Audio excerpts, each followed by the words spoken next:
in freedom's far frontier, so that the whole world may be free. So come on. I want to hear it for your armed forces.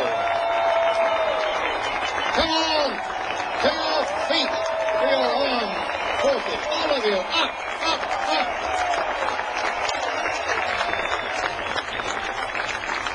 But everything that those gallant armed forces, those brave men and women have been fighting for, is now in fatal jeopardy.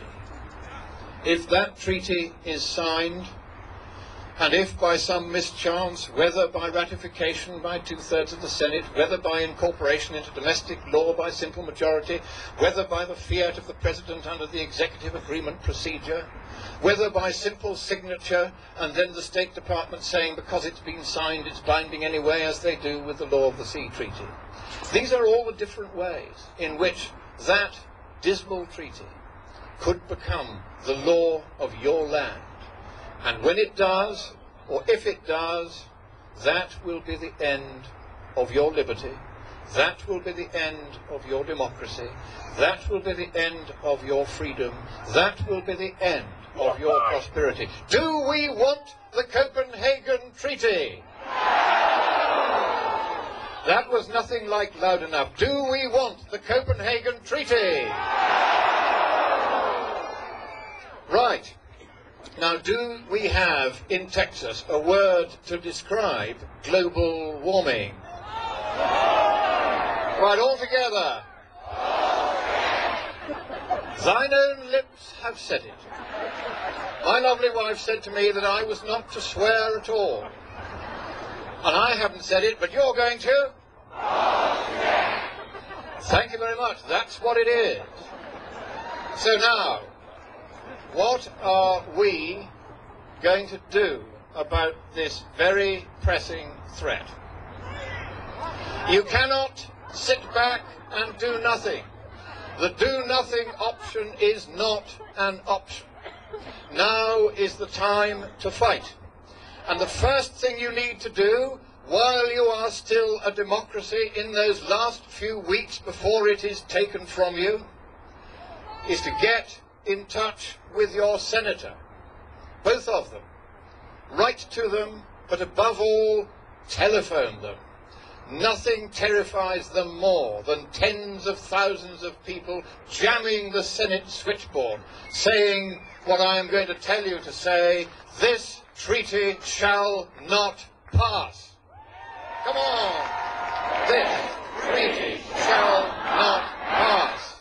And while we're at it, while you're on to your senators, tell them that cap and trade, or rather ration and tax, shall not pass. Come on, ration and tax shall not pass. That's the first step. The next step is to go to www.webcommentary.com and sign the instrument of repudiation of the Copenhagen Treaty, and copy that web address, webcommentary.com, to all your contacts and make sure that they sign it too.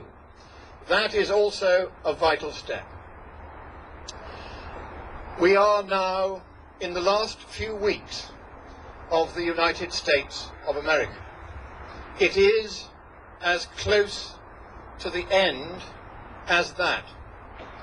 This plan for a world government has been long in the cooking.